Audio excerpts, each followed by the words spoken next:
छंद नंबर 4। द्रव्यस्य शुद्धिमधिगम्य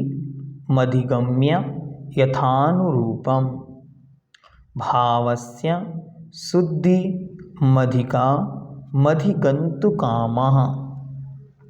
आलम्बनानि विविधान्य यातक बलम्य बलगन भूतार्थ यज्ञ पुरुषस्य करोमि यज्ञम। तीसरी लाइन में फिर से देखें, आलम्बनानि विविधान्य बलम्य बलगन द्रव्यस्य शुद्धिमधिगम्य यथानुरूपम भावस्य शुद्धिमधिगन्तुकामः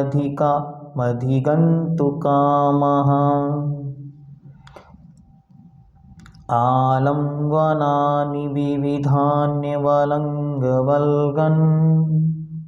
बलम्य भूतार्थ यज्ञ पुरुषस्य करोमि यज्ञम्। द्रव्यस्य द्रव्य की शुद्धिम अधिगम्य शुद्धि को अभिगम्य प्राप्त करके या द्रव्य को शुद्ध बना करके यथानुरूपम यथाशक्ति अर्थात द्रव्य क्षेत्र काल के अनुसार भावस्य भाव की शुद्धिम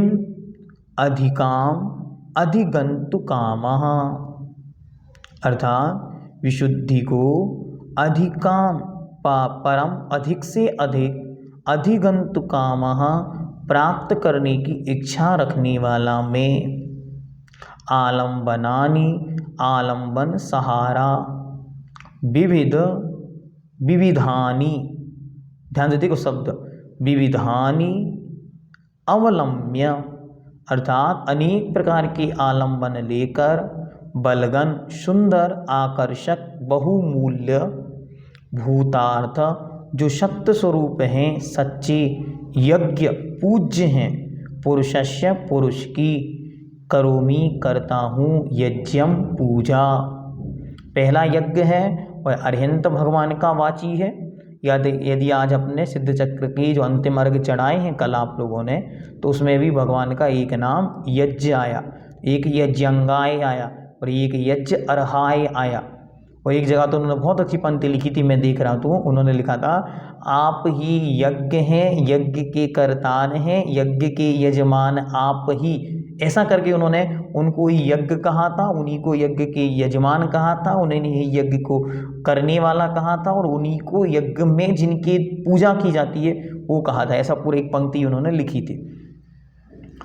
तो अपने भावों की परम शुद्धता को पाने का अभिलाषी में देश और काल के अनुरूप जल चंदन आदि द्रव्यों की शुद्धता को पाकर जिनेंद्र भगवान का स्तवन, जिनेंद्र भगवान की पूजन, स्तुति, पाठ आदि अनेक आलम्बनों का आश्रय लेकर भूतार्थ सत्यार्थ स्वरूप सत्य स्वरूप पूज्य अरिहंत आदि का पूजन विधान करता हूँ, ये पूजन विधि करता हूँ।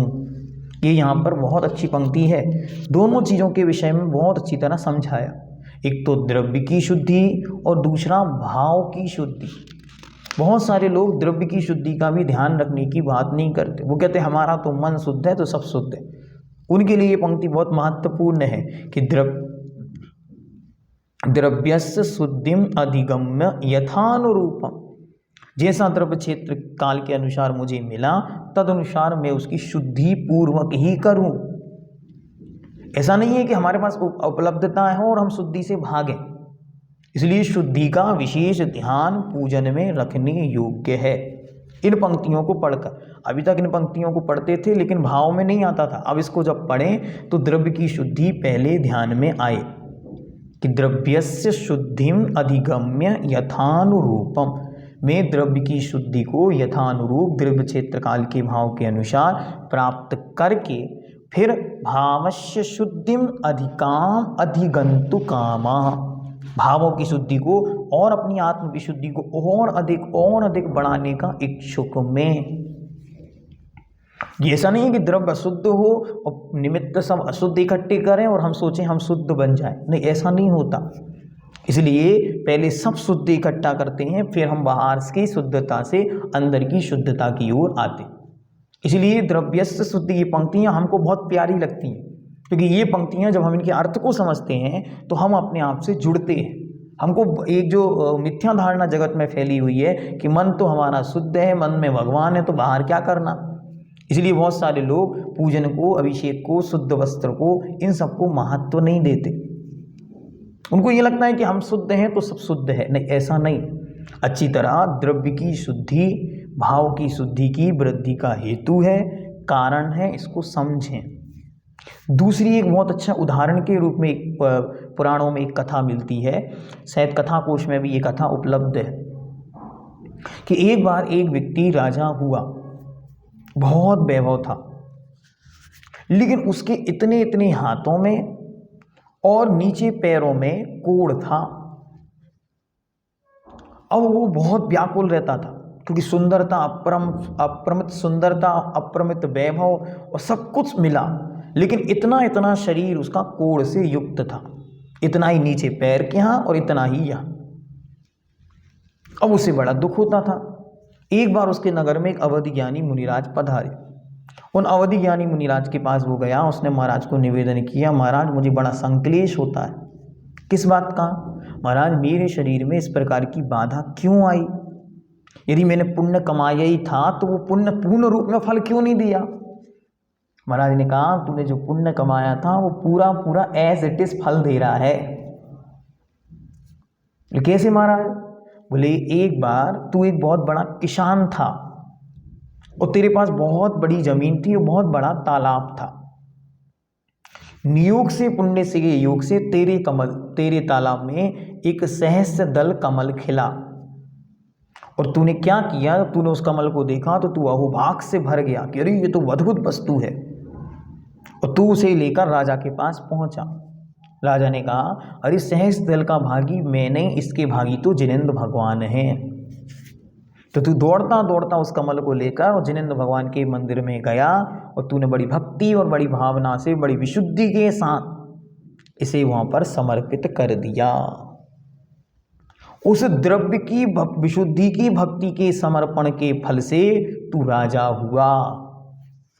फिर महाराज ये कोढ़ क्यों हुआ? अरे तू भूल गया कि तेरे हाथ और तेरे पैरों में मिट्टी और कीचड़ लगी हुई थी। देखो मीता जी ने लिखा एक करकंडुकी कथा है, करकंडुकी की ये कथा है। उसने उसको जैसे उसने ये शब्द सुने तो उसे याद आया, हाँ ऐसा होता। ऐसे ही जब हम बिना पैर धोए, बिना हाथ धोए, बिना शुद्धि के और सब कार्य कर रहे हैं तो वह फल देने के समय ऐसे ही फल मिलना है कि वैभव बहुत भारी मिला। क्यों? क्योंकि प्रणते उच्चैर गोत्रम, प्रणाम करने से उच्च गोत्र मिलना है, तो वो जितना प्रणाम किया उतना मिल गया। दान से वैभव की प्राप्ति होनी है, तो दान दिया था, जिनेंद्र भगवान के चरणों में द्रव्य समर्पित की थी, उसके फल से वैभव मिल गया। अब जैसे की थी वैसा शरीर मिल गया।